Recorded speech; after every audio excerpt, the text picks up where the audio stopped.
چون امروز خیر و برکت نیست در زندگی ما، چون امروز خیر و برکت نیست در بازار ما. بر رب کعبه قسم اگر در این بازار ما و این شهر ما صداقت و راستی حاکم میشد، از آسمان و زمین برکات پروردگار به این شهر میبارید. یک مسلمان وقت خواستگار میرود پشت یک دختر مسلمان 100 تا دروغ میگوید. میدانیم چرا امروز طلاق زیاد شده هست؟ چون دروغ طلاق را زیاد کرده. عزیز من میگه فرزند من بسیار یک بچه خوب و نمازخوان است، او مسجد بلد نشده دانست، او امام مسجد خود را نمیشناسد، ولی پدر 100 تا دروغ را پای هم میکند تا مسلمان را سرش کلاه بگذارد، دختر مسلمان را بگیرد به فرزندش. پسر من بسیار انسان متقی هست، در حالی که پدر و مادر هر روز دست به دعا هستند که خدای را نابود. بیا که هنوز خدا شهر ما را ویران نکرده است. ترکیه را، شهرش را ویران کرد، باغهایش را ویران کرد، کاخهایش را ویران کرد. هنوز فرصت داده هست به من و تو. اونها دیدن که امت رسول خدا احکام قرآن را آتش زدن. اونها دیدن که امت مسلمان در کشورهای اسلامی احکام قرآن را آتش میزنند. حجاب که احکام قرآنت آتش زدن، اونها جرأت پیدا کردن تا خود قرآن را آتش بزنند. بسم الله الرحمن الرحیم. دوستان من، موضوعی که این هفته در نظر دارم که خدمت شما عزیزان به عرض برسانم خیلی مهم است، خیلی قیمتی هست، اما متاسفانه جای بسیار تأسف است که امروز در میان امت بسیار کم دیده می شود. فیصدی بسیار کم در میان امت این صفت دیده می شود که امیدوار هستم بعد از بیان این هفته الله اولا خودم را، بعد شما عزیزان و دوستان را توفیق نصیب بگرداند تا این صفت را در وجود خود زنده بکنیم. موضوع صحبت اهمیت راستگویی و صداقت در اسلام. وقتی راستگویی میگویم همه میدانند که چقدر دروغ میگیم. وقتی از راستی حرف زده می شود دیگر همه ما خجالتیم، همه ما شرمنده هستیم، در حالی که شما میدانید که رسول معظم اسلام با آواز بلند صلی الله علیه و سلم یگانه صفتی که قرآن توصیفش میکند همین صداقت و راستگویی بود. این صفت بود که حتی دشمنان اسلام شاهدی میدادند بر رسول الله صلی الله علیه و سلم، دشمنان سرسختش. وقتی جلسه دایر می شود در دارالندوه که پیامبر محمد صلی الله علیه و سلم ادعای پیامبری کرده، بتان ما را قبول ندارد، معبودان ما را قبول ندارد، ما چی شایعه بکنیم که مردم به گرد محمد جمع نشوند؟ کسی گفتن ما میگیم که محمد دیوانه است، نعوذ بالله. گفتن چگونه مردم این سخن ما را قبول میکنند در حالی که عاقل ترین ما هست، در حالی که در تمام قضیه ها این را حکم میگیریم و این قضاوت میکند در میان ما، این را کس قبول نمیکنه. گفتن میگیم که دروغگو هست. گفتن ممکن نیست. مشرکین این را در بین خود میگوید. کسی از میان مشرکین بلند میشود میگوید ما میگیم که دروغگوست. گفتن نه ممکن نیست، چون هیچ کس در تمام عمر از محبوب دلها محمد امین صلی الله علیه و سلم دروغ نشونیده، کس قبول نمیکنه. مشرکین این شهادت را میدهند که این محمد پیامبر است، که در تمام عمر یک مرتبه تجربه دروغ از رسول الله نداریم. کس از ما قبول نمیکنه.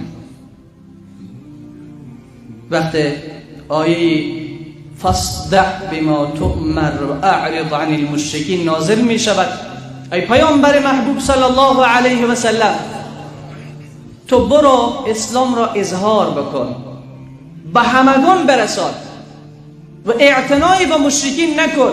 رسول خدا سر کوی صفا بلند می شود، صدا می زند، همه قبایل عرب جمع می شوند، حتی اونهایی که کار ضرور داشتن نمایندگان خود را فرستادن که بروید ببینید که محمد چه میگوید. همه آمدن در اطراف کوی صفا جمع شدن. کوی صفا کوی کوچک و خرده است، اون قدر بزرگ هم نیست.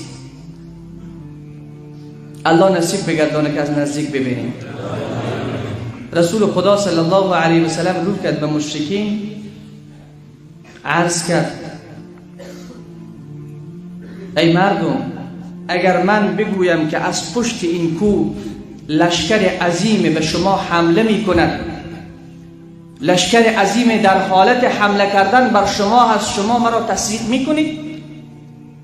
همه مشرکین به یک آواز صدا زدن که بله، تو صدیقی، از تو ما دروغ تجربه نکردیم. اگر تو بگویی لشکر عظیم از پشت کوه صفا به ما حمله میکنن، ما تو را تصدیق میکنیم. چون رسول خدا یک بار هم دروغ نگفته بود در تمام عمرش. نه تنها که نبی ما، بلکه همه انبیا این صفتشان بود، ما بعث الله نبیا الا بصدق الحدیث و اداء الامانه. هیچ پیامبر را خدا در زمین نفرستاده دو تا تعهد از پیشش گرفته. اول اینکه راست باید بگوید، چیزی را که از جبریل میشنود راست باید بگوید و به امانت خیانت نکند، چون وحی الهی امانت است، به این خیانت نکند. هیچ نبی در تمام عمرش دروغ نگفته است. پس عزیز من، ما امروز موضوع را تعیین کردیم، اهمیت راستگویی و صداقت در اسلام. حالا ببینیم، برویم خود را بررسی کنیم، خود را ارزیابی کنیم، خود را فیلتر کنیم، خودمان قاضی بشویم. این را بیندیش، اگر روز قیامت الله رب العزت و الجلال تک تک و فرد ما را طلب بکنه، یک قلم و یک کاغذ به ما و تو بده، برای ما بگویه خودتان به خودتان قاضی چند نمره بندگی میدهید؟ چند نمره بندگی به خود میدهید؟ اگر این را به من بدهد که احمد فیروز خودت به خودت نمره بده. اگر وجدان بیدار باشد، اگر دل آگاه باشد، چه کردیم؟ چه کردیم؟ کو سجده‌ای که خدا را از اون راضی کرده باشه؟ کن نمازی که الله را از اون راضی کرده باشه؟ اگر این را به دست خودمان بدهد و خودمان را حکم قرار بدهد که خودتان به خودتان نمره بدهید. ابو لهب فرمود الهذا جمعتنا، ای محمد هلاکت باد به تو. ابو لهب میگوید آیا به خاطر این ما را تو جمع کرده اینجا؟ این دشمن سرسخت رسول خدا صلی الله علیه و سلم بود، عموی پیامبر بود، کاکای رسول خدا بود، اما باز هم به پیامبر نمیگوید تو دروغ میگی. دشمن سرسختش هست، این جمله را با پیامبر استعمال میکند، اما نمیگوید تو دروغ میگی، چون میداند که رسول خدا دروغ نمیگوید. پس یارانی که در اطراف پیامبر جمع شده بودن، اولین یار پیامبر را با آواز بلند میشون کی است؟ ابو بکر شلقه صدیق. به کجا رسید این مرد خدا؟ به کجا رسید که رسول خدا میفرماید بعد از انبیا آفتاب طلوع نمی کند و غروب نمی کند به بهترین فرد جهان جز به ابو بکر صدیق. صدیق لقب گرفته، راستگو. راستگو. چرا بدبخت ما امروز؟ چرا امروز در زندگی ما گریهای افتاده هست؟ چرا امروز اجابت نمی شود دعاهای ما؟ چون امروز خیر و برکت نیست در زندگی ما، چون امروز خیر و برکت نیست در بازار ما. بر رب کعبه قسم اگر در این بازار ما و این شهر ما صداقت و راستی حاکم میشد، از آسمان و زمین برکات پروردگار به این شهر میبارید. امروز چیزی که ما نداریم راستی است. چیزی که ما نداریم عزیز من، ریش بزرگ قضاوت نمی شود که تو مسلمان خوبی. نماز دراز و طویل، رکوع دراز و طویل این سبب نمی شود که ما حکم بکنیم تو مسلمان خوبی هستی. چیزی که مسلمانی من و تو را نشان می دهد، چیزی که ایمان من و تو را نشان می دهد، اون راستی و صداقت ما هست. چون کسی که راست نمی گوید نماز راست نمی خواند، کسی که راست نمی رود نماز راست نمی خواند، کسی که راست نمی گوید روزه راست نمی گیرد، کسی که راست نمی گوید عبادت راست نمی کند. چون رسول خدا صلی الله علیه و سلم به این امت تا دم مرگ چیزی را که تلقین کرد راستی بود. اگر می خواهی دنیا به مشتت بیاید، آخرت به مشتت بیاید، اگر می خواهی هم مال دنیا مالش به تو بشود، هم آخرت مال تو شود، یک صفت را در زندگی خود زنده کن: صداقت و راستی. صداقت و راستی. گفتم اگر امروز صداقت در این شهر ما حاکم می بود، ولو ان اهل القرى آمنوا واتقوا لفتحنا عليهم برکات من السماء والارض. با آواز بلند بگو خدایت دروغ می گوید. تو یقین داری بهشت هست؟ چی کردی برای بهشت؟ تو یقین داری جهنمی هست؟ چی کردی برای نجات از جهنم؟ تو یقین داری که روز قیامت در برابر حضرت حق سبحانه و تعالی قرار میگیری؟ دوست داری خدا برایت بگوید دروغگو، یا برایت بگوید ای بنده راست و صادق من؟ تصور بکن روز قیامت در برابر حضرت حق قرار میگیری و صدا میزند ای بنده دروغگو. چی امید میمانه؟ کجا میروی؟ اگر این جمله را خدا تلفظ بکند ای بنده دروغگو. عزیز من بیا که فرصت داری، بیا که هنوز خدا شهر ما را ویران نکرده است. ترکیه را شهرش را ویران کرد، باغهایش را ویران کرد، کاخهایش را ویران کرد. هنوز فرصت داده حسب من و تو، هنوز ویران نشدیم. اگر بر نگشتیم ویران میکند. اون دست خدا که قلم زده هست به ترکیه و سوریه، چی کرد به سوریه؟ چی کرد با ترکیه؟ اون خدای تو نه به طفل رحم کرد، نه به زن رحم کرد، نه به پیر رحم کرد، نه به دانشمند رحم کرد، نه به تق متقی رحم کرد. همه را زیر و زبر گردانید. چرا وقت خشم خدا گل کرد، اون وقت به هیچ که رحم نمی کنه. فرصت داری جوان، فرصت داری احمد فیروز، فرصت داری جوان من، فرصت داری خواهر مسلمان من. بس نیست گناه؟ بس نیست؟ خیلی خسته نشدید؟ خیلی مانده نشدید؟ خیلی افسرده نشدید؟ خیلی بدبخت نشدید؟ خیلی شکست نخوردید؟ خیلی چیزها را از دست ندادید؟ بس نیست گناه؟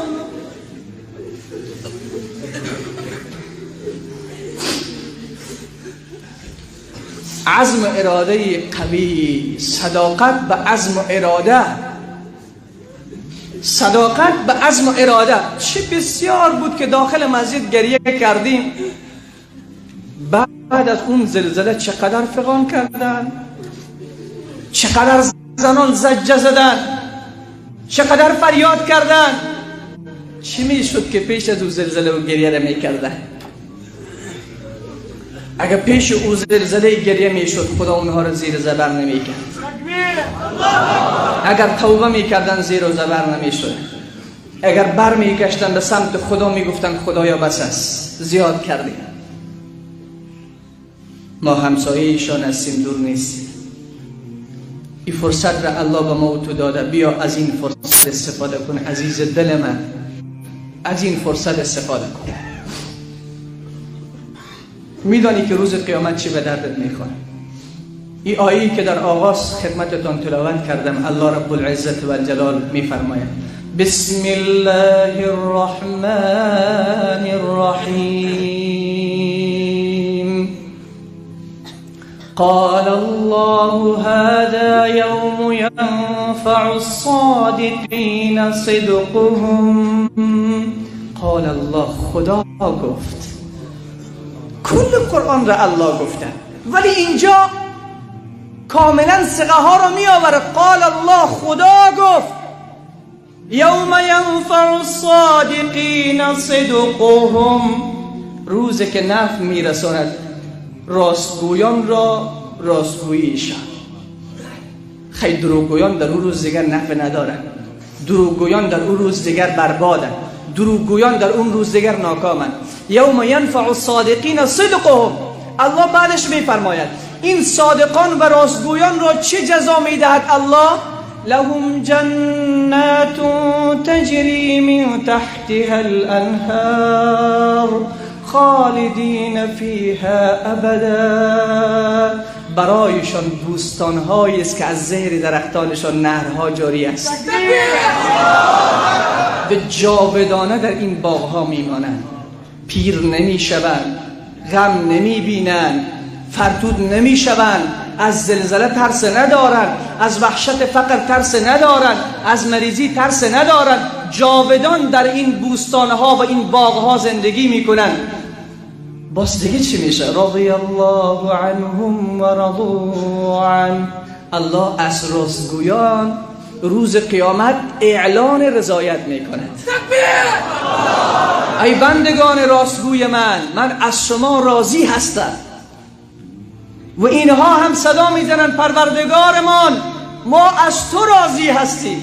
ذالک الفوز العظیم. این هست کامیابی بزرگ، این هست کامیابی بزرگ.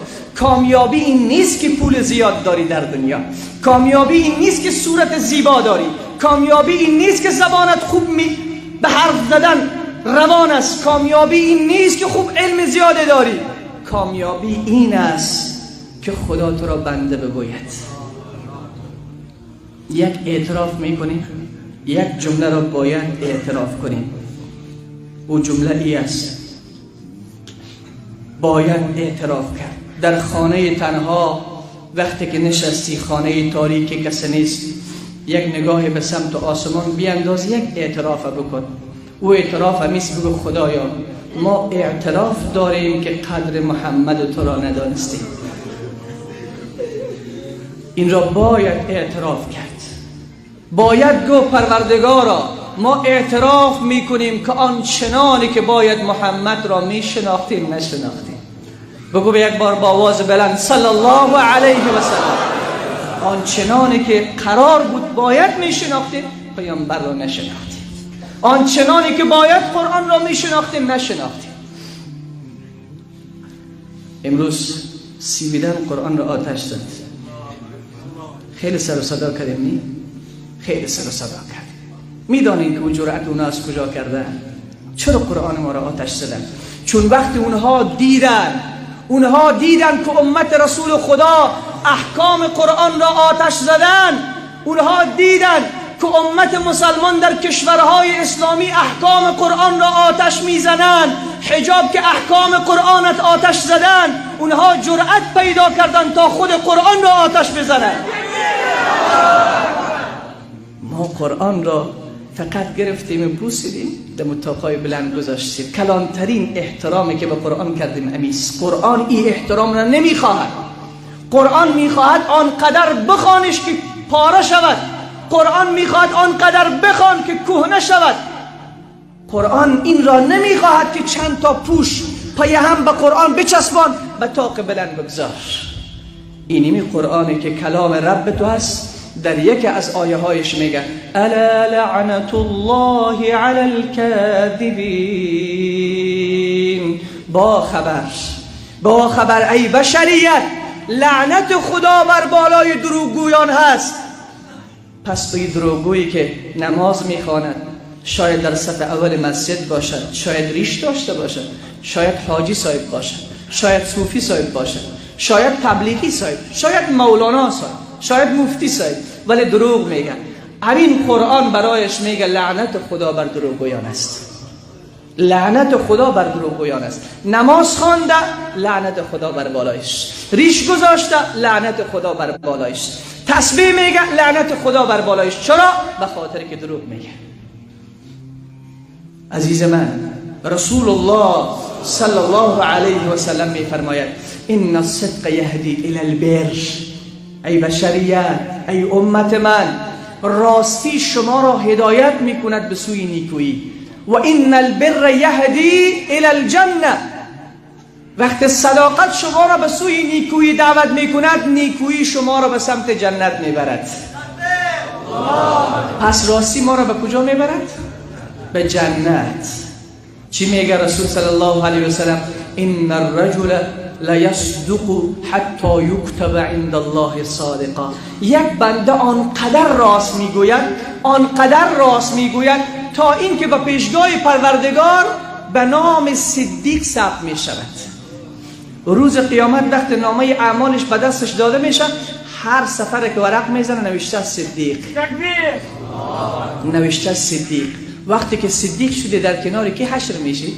در کنار ابوبکر صدیق، در کنار ابوبکر صدیق. ای عزیز دکاندار من، ای برادر کسب کار من، ای برادر تاجر من، رسول الله صلی الله علیه و سلم میفرماید التاجر الصدوق، کسی که در بازار بیع و شرا میکند، کسی که در بازار تجارت میکند، کسی که در بازار خرید و فروش میکند، کسی که در بازار کار و کسب دارد، دکان دارد، اگر اون راست میگوید، یک انسان داخل مسجد عبادت میکند و او در بازار راست میگوید، مع النبیین و الصدیقین و الشهدا، روز قیامت همین نمازخوان دروغگو در صف دروغگویان حشر میشود و همون مردی که در بازار تجارت میکند، در دفتر نشسته، راست میگوید، به همراه صدیقین و شهدا و انبیا حشر میشود. بگو الله اکبر.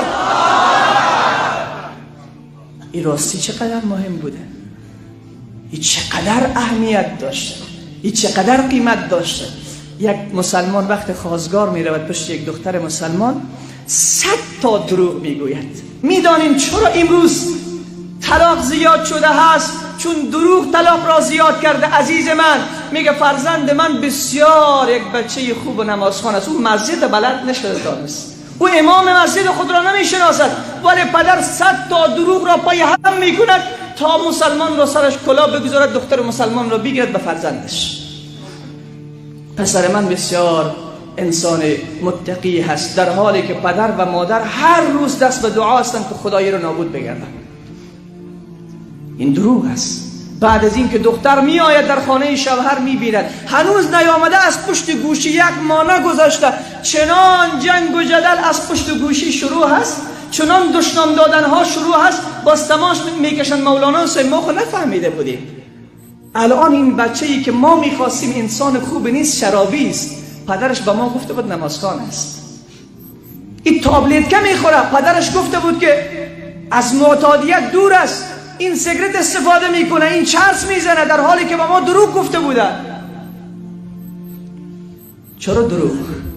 دروغ انسان را کامیاب نمیکنه، دروغ انسان را به هیچ جایی نمیرساند، دروغ هیچ مشکل را حل نمیکند. عزیز من، اگر تو بگویی من با دروغ رشد میکنم، نه. سیدنا عمر رضی الله تعالی عنه میفرماید اگر راستی مرا پایین بیاورد، در حالی که محال است راستی کسی را پایین بیاورد، به نزد من محبوب است از اون دروغی که مرا بالا ببرد و محال است که دروغ انسان را بالا ببرد. این را حضرت عمر میگوید. اونهایی که راست میگوین آرامند. حتی داخل زندان وقت راست میگوید مجرم که بله این کار را کردم، آرام هست. وقت دروغ میگوید آنقدر لطکوبش میکنن، آنقدر لطکوبش میکنن که 100 تا دروغ دیگر در کنار یک راست میگذارد، همش را میگوید. اگر راست بگوید آرام است. وقت راست بگوید بله این جرم را کردم، بعد به خدا نگاه کند، خدایا من که راست گفتم و توبه کردم، مرا نجات بده. خدا به دل اونها رحم می اندازد و این را زرد نمی زند. چون راستی ناکام نمی کند تو را عزیز من، راستی تو را بدبخت نمی کند. برادران یوسف 2 دانه دروغ گفتن به پدرشان، خود را بدبخت کردن، زندگی پدر را به خرابی. 40 سال پدرش چشمش کور شد، حضرت یعقوب چشم مبارکش کور شد، نابینا شد به خاطر 2 تا دروغ که برادران یوسف گفتند و خودشان هم خار شدند، تاریخ را هم بدنام کردند. 5000 سال از یوسف میگذرد، هنوز هم از خیانت برادران یوسف و از دروغ برادران یوسف قرآن حرف میزند. این دروغ هیچ وقت انسان را به رشد نرسانده. یکی در عمل دروغ گفتن، یکی در قول خود دروغ گفتن. پیش پدر آمدن گریه کنان گفتن که ما یوسف را در کنار متاع خود گذاشته بودیم، با هم بازی میکردیم، گرگ آمد یوسف را خورد و رفت. یک دروغ. این دروغ در قول. بعدش لباس یوسف را گرفتن، با خون گوسفند آلوده کردن و پیش پدرش آوردن، گفتن این لباس یوسف است که گرگ دریده، این خونهای یوسف است. بعد خود قرآن یک جالب جمله کسی میگفت که دروغگو حافظه ندارد، دروغگو خودش را رسوا میکنه، دروغگو حقیقت از پیش خودش ظاهر میشود. بعد به پدرشان چی میگه؟ و ما انت بمؤمن لنا ولو كنا صادقین. ای پدر جان اگر ما به تو راستم بگوییم تو قبول نمیکنی. برادرانش به پدرش میگه اگر ما به تو راستم بگوییم قبول نمیکنی. یعنی چی معنا؟ یعنی ما دروغ گفتیم. حضرت یعقوب فهمید که اینا چه میگه، فرمود فصبر جمیل، صبر جمیل از الله خواهان هستم، انشالله پروردگار مرا کمک میکنه. پس عزیز من اگر ملت ها نابود شدن، خانواده ها نابود شدن، شما فرض بکنید در جامعه ای که دروغ حاکم باشد، آیا در اون جامعه چیزی به نام اعتماد وجود دارد؟ در خانه ای که دروغ حاکم باشد، آیا پدر و مادر اون خانه به یکی دیگر خود اعتماد دارند؟ آیا فرزندان راست خود را به پدر و مادر خود میگویند؟ تمام بنای اون خانه بر دروغ، اساس اون خانه بر دروغ بنا شده. نمی شود عزیز من. اون خانواده زندگی از هم پاشیده، اون خانواده زندگی نمی کنن، اونها زنده ماندن، زندگی نمی کنن. در حقیقت مرده های متحرک هستن. اونهایی که دروغ میگن اونها مرده های متحرک هستن.